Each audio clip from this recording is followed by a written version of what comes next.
कि मेरे नन्हे मुन्ने बच्चों, कभी भी ऐसी फ्रैक्शन जिसके बटे में 2 और 5 नहीं हो। देखिए, ये जिन्होंने नंबर सिस्टम पढ़ा होगा वो जानते होंगे, एक टर्मिनेटिंग डेसिमल बताया था मैंने।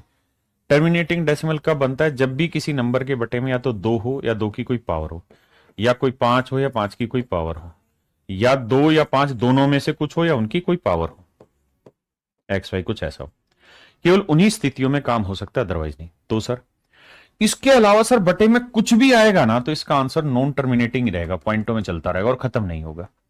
तो अगर मैं आपको कहूं कि यार 13/7 जमा 20/9, मेरे बच्चों क्या कभी इनका जोड़ इंटीजर में आ सकता है? 4 हो सकता है, 3 हो सकता है, 2 हो सकता है? तो आंख बंद करके कह देना नहीं हो सकता। क्यों? क्योंकि ये सर, ये जो चीजें हैं ना, ये हमेशा नॉन टर्मिनेटिंग आंसर देगी। नॉन टर्मिनेटिंग का मतलब होता है अशांत आवर्ती दशमलव। तो ये जो डेसिमल है ये कभी खत्म ही नहीं होंगे, ये खत्म ही नहीं होंगे, तो इसलिए इनका जोड़ कभी भी इंटीजर में आ ही नहीं सकता। तो अगर मुझे ये ज्ञान होता ना, तो मैं यहां इन चीजों को काटता चला जाता। 3 तो चलो सही, मैं 8 रखता, तो 8 में से एक जोड़ा 9, तो 4/9, और 8 में से एक गया 7, 4/7। ये 7 हुआ और 9 हुआ, ये नॉन टर्मिनेटिंग डेसिमल है।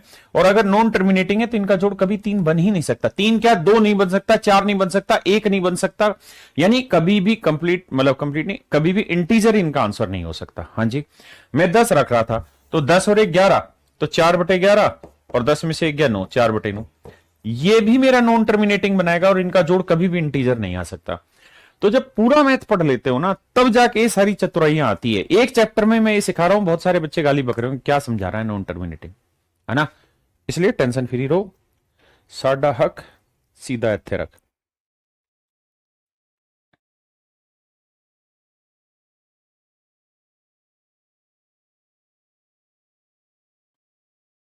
आइए मेरे बच्चों,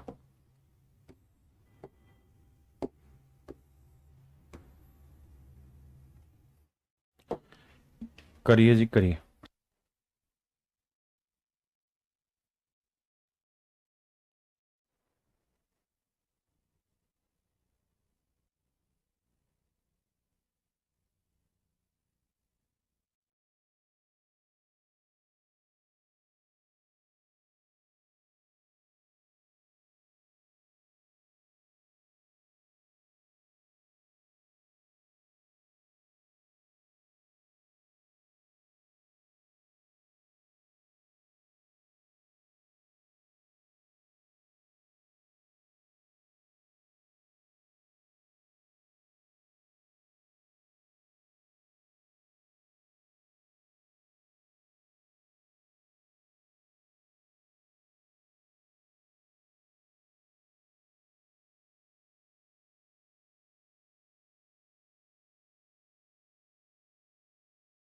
आइए मेरे नन्हे मुन्ने बच्चों,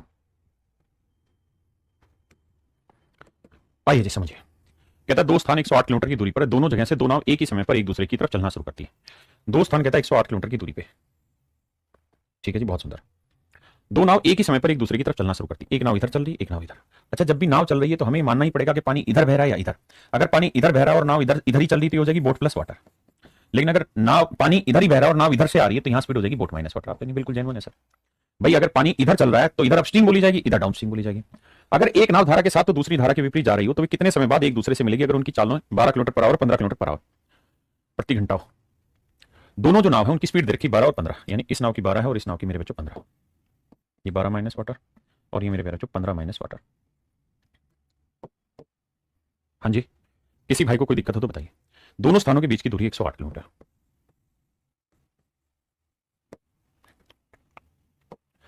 अब मेरे प्यारे बच्चों, अब यहां टाइम एंड डिस्टेंस लगेगा कि दो चीजें अगर एक दूसरे की तरफ चल रही हैं तो किसी भी डिस्टेंस को ट्रेवल करेंगे तो किस स्पीड से? रिलेटिव स्पीड से। तो बाबू डिस्टेंस कितनी है? 108 किलोमीटर।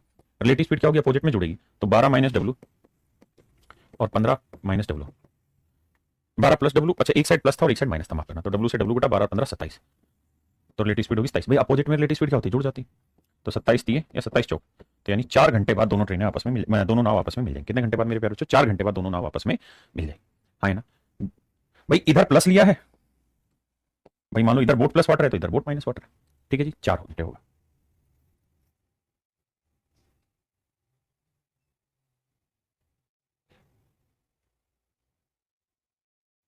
करिए मेरे प्यारे बच्चों। जल्दी से करिए।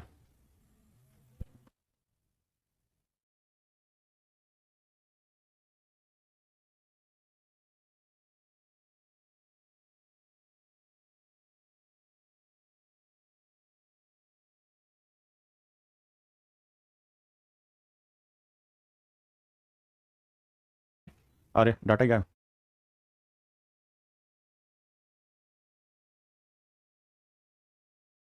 कहता है एक समुद्री जहाज किनारे से 77 किलोमीटर दूर है।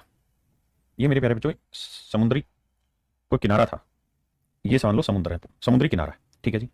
एक जहाज यहां पे था, ये मेरे प्यारे बच्चों जहाज था, किनारे से कितनी दूरी पे था? 77 किलोमीटर की दूरी पे।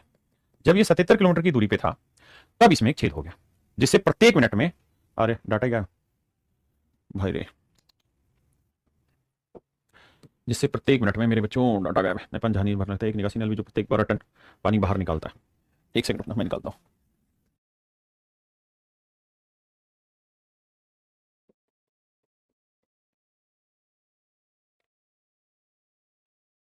इनोवेटर चार्ज कितनी देर में? एक मिनट यार बच्चे, एक सेकंड में 10 11 बटे 2 मिनट में।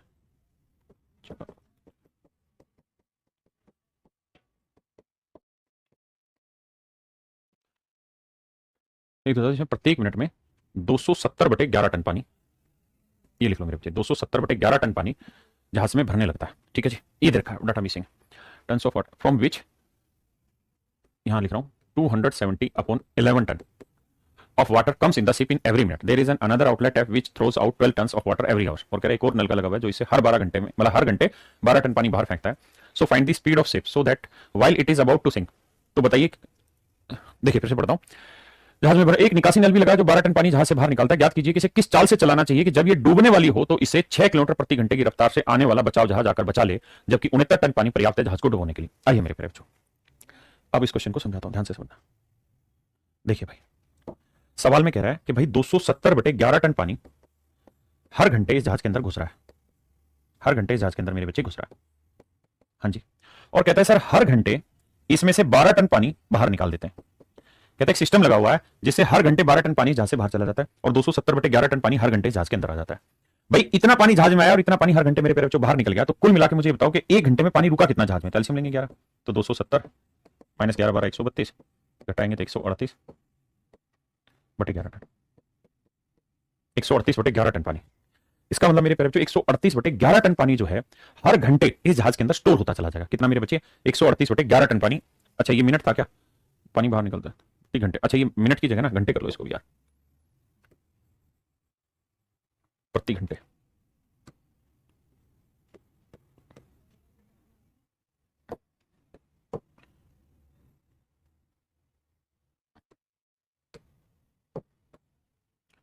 आवर, मेरे प्यारे बच्चे से आवर कर ले, माफ करना। कहता हर घंटे इसके अंदर 270/11 टन पानी आता है और हर घंटे 12 टन पानी से बाहर निकल जाता है। यानी एक घंटे में इतना टन पानी जहाज में आया और इतना टन पानी बाहर निकाल दिया, तो हर घंटे कुल मिला के कितना पानी बचा? 138/11 टन। और सवाल में कह रहा है कि भाई जैसे ही इस जहाज के अंदर 69 टन पानी आएगा ये जहाज डूब जाएगा। कहता है जैसे ही इस जहाज के अंदर 69 टन पानी आएगा ये जहाज डूब जाएगा मेरे बच्चे। अच्छा जी, तो मेरे प्यारे बच्चों एक बताओ, जैसे ही 69 टन पानी आएगा जहाज डूब जाएगा, और एक घंटे में कितना पानी आ रहा है? 138/11। तो एक घंटे में 138/11 टन पानी आ रहा है, तो 69 टन पानी इकट्ठा होने में कितना समय लगेगा? भाग दे देंगे, 69 दूनी 138, 11 पलट के ऊपर जाएगा तो आंसर आएगा 11/2 घंटे। इसका मतलब 11/2 घंटे में जहाज पूरी तरीके से डूब जाएगा। 11/2 घंटे में मेरे बच्चे जहाज पूरी तरह डूब जाएगा। अब एक बार पढ़िए सवाल को, फिर आगे बढ़ेंगे।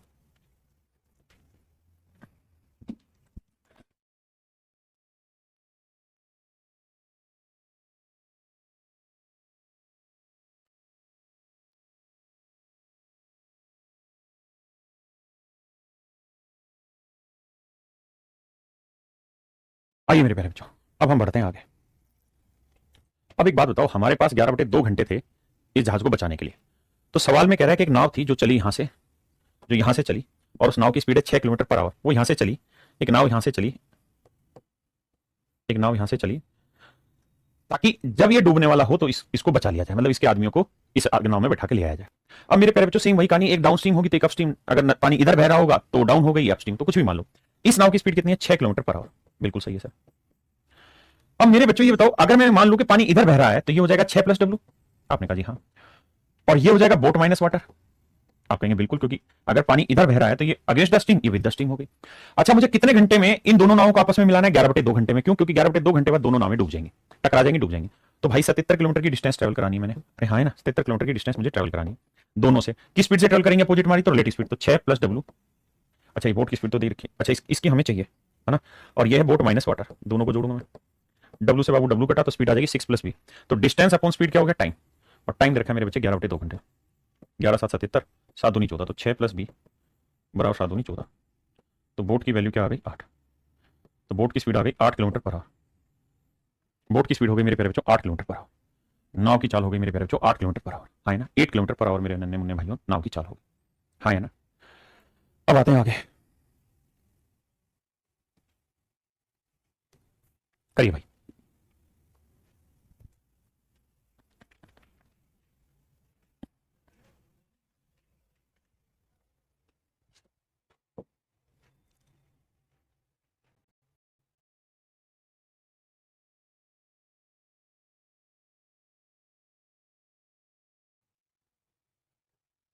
करिए मेरे बच्चे कोशिश।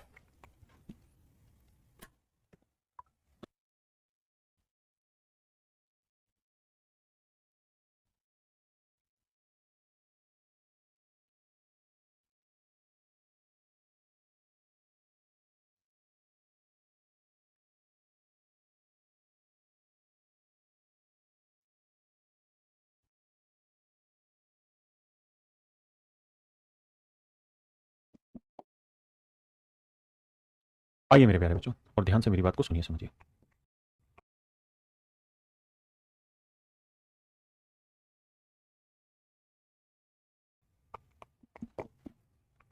कहता है एक नाविक 25 किलोमीटर धारा के विपरीत और 39 किलोमीटर धारा के साथ जाने में 8 घंटे का समय लेता है। कहते हैं main road 25 kilometre against the stream.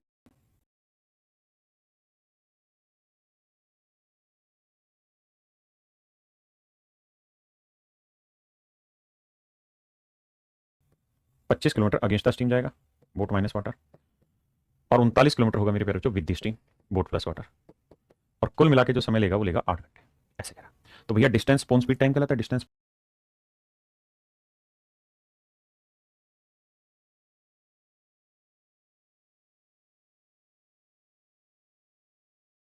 Pon speed time कहलाता है। हाँ जी। अब आगे कह रहा है जबकि 52 किलोमीटर धारा के प्रतिकूल, यानी 52 किलोमीटर धारा के साथ और 30 किलोमीटर धारा के अनुकूल, 30 किलोमीटर धारा के अनुकूल।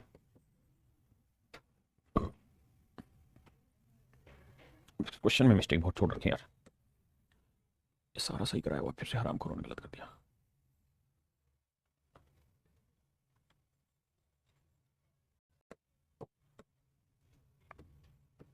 विद द स्ट्रीम,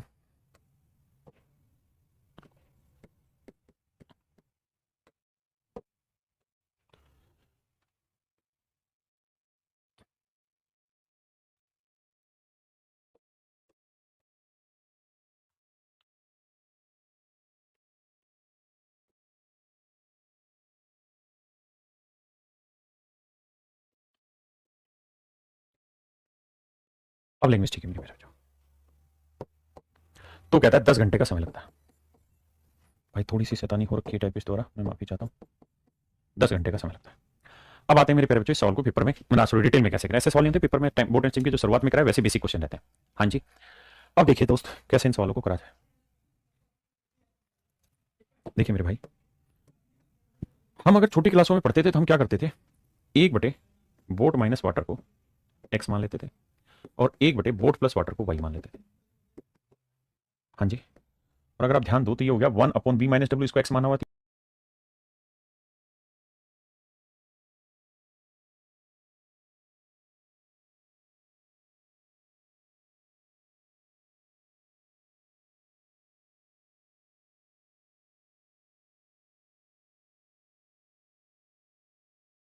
ये हो गया मेरे बच्चों 25x और ये हो गया 39y, क्योंकि 1/b + w को मैंने y माना है, तो ये हो गया 39y बराबर हो गया 8। हाँ जी, मेरी बात समझ रहे हैं? इस तरह से लिखा करते थे और फिर सोल्व करते थे। अब आप थोड़े समझदार हैं, अगर आप डिटेल भी करना चाह रहे हैं तो सीधा यहाँ कोफिशिएंट इक्वल करिए। यहाँ 30 है, यहाँ 25 है, कैसे इक्वल किया जाए? ये 5 5 25, ये 5 30, तो 150 बना दो। 25 और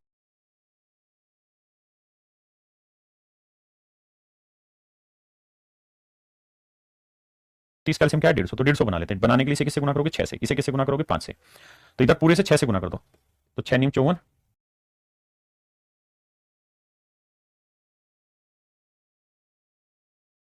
6 × 18 और 5 23, 234 और 6 8 48। यहां जी 5 से गुना किया, ये तो हो गया। इसे 5 से गुना करोगे, 5 दूनी 10, 5 5 25 और 1 26, 260 और 5 नहीं 50। अब मेरे प्यारे बच्चों हमको क्या करना है, हमको भी एक ही काम पकड़ना है यहां, और वो ये कि इन्हें माइनस कर लेते हैं, माइनस माइनस माइनस। तो ये 150 बटे तो सेम है, कट जाएगा। यहां करते हैं, यहां 234 या 260, 260 में 234 घटाओगे क्या बचेगा 26, किसका माइनस का, बटे बी प्लस डब्ल्यू। यहां 48 में 50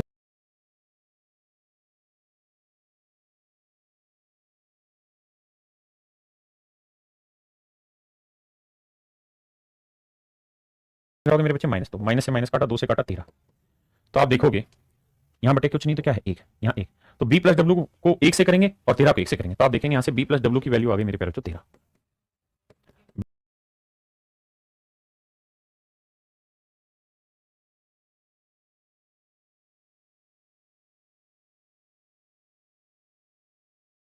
बी प्लस डब्ल्यू की वैल्यू आ गई 13। हाँ जी, अगर हमारे पास बी प्लस डब्ल्यू की वैल्यू 13 है तो मैं यहाँ 13 रख लेता हूँ। अगर मैं यहाँ 13 रखूंगा तो 13 3 39, 3 उधर जाएगा माइनस का, तो 8 में से 3 गया 5, तो 25 बटे बी माइनस डब्ल्यू बराबर आएगा 5। 5 से 5 काटेंगे 5, तो बी माइनस डब्ल्यू की जो वैल्यू है ना मेरे प्यारे बच्चों क्या आएगी 5।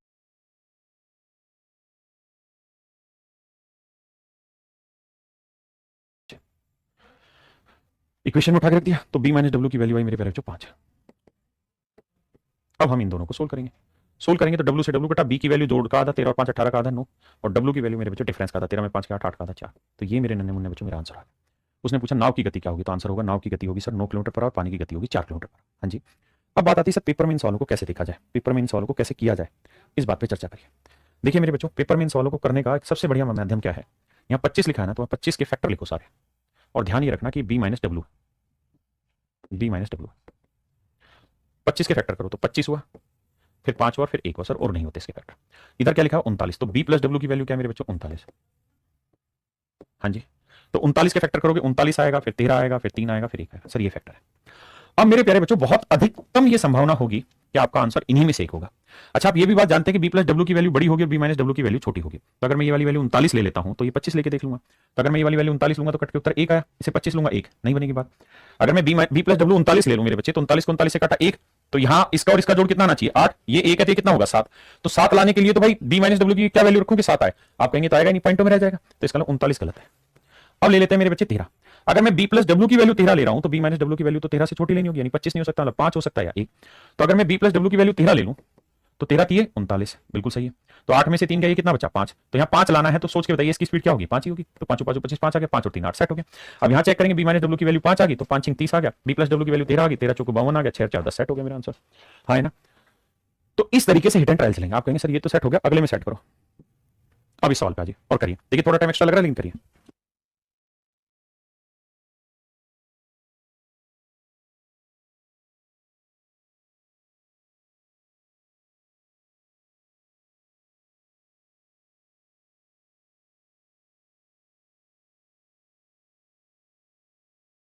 देखिए मेरे प्यारे बच्चों,